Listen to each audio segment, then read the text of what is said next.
ఏమేం టిప్స్ అవసరమో నేను పర్ఫెక్ట్ కొలతలతో చెప్తున్నాను. పీసెస్ కట్ చేసి క్లీన్ చేసి పెట్టుకున్నానండి.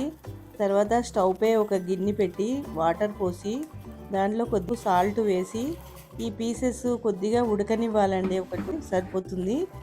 అలా చేసేసుకొని దాంట్లో వడబోసుకొని వాటర్ లేకుండా ఆరబెట్టుకొని రెడీ చేసి పెట్టుకోవాలి.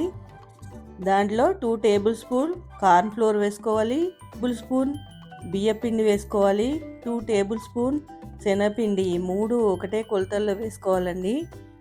ఒక అల్లం వెల్లుల్లి పేస్ట్, దాంట్లోనే 1 స్పూన్ కారం, రుచికి సరిపడినంత ఉప్పు వేసుకోవాలి. దాంట్లో గరం మసాలా 1/2 స్పూన్, పసుపు 1/2 స్పూన్, పెరుగు 2 టేబుల్ స్పూన్ అండి.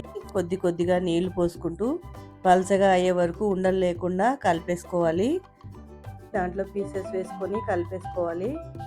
స్టవ్ పై ప్యాన్ పెట్టుకొని డీప్ ఫ్రైకి సరిపడా ఆయిల్ పోసుకోవాలి.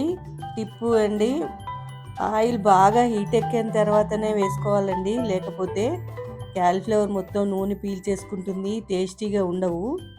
బాగా క్రిస్పీగా అయ్యే వరకు కలిపేసుకోవాలి. చూడండి, ఈ కలర్ రావాలి. ఇలా వచ్చిన తర్వాత మనం చూస్తుంటూనే నోరు ఊరుతుందండి. కరివేపాకు ఇలా కొంచెం వేయించుకున్నాను. పచ్చిమిర్చి కూడా కొద్దిగా వేయించుకొని పక్కన పెట్టుకోవాలి.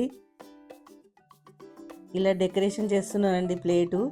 ఊరికే మనం చేసి తిన్నా బాగోదు. ఎవరైనా వచ్చినప్పుడు ఇలా పర్ఫెక్ట్గా మనం డెకరేట్ చేస్తే వాళ్ళకి ఇంకా అట్రాక్షన్గా ఉంటుంది, హోటల్లో లాగా అనిపిస్తుంది.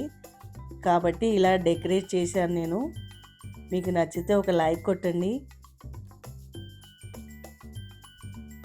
ఇలా కరివేపాకు వేసేసుకొని పచ్చిమిర్చి అంతా మొత్తం పెట్టేసి నిమ్మకాయ పీసెస్ చుట్టూ పెట్టేసుకోవాలి. అవసరమైన వాళ్ళు నిమ్మకాయ పిండుకొని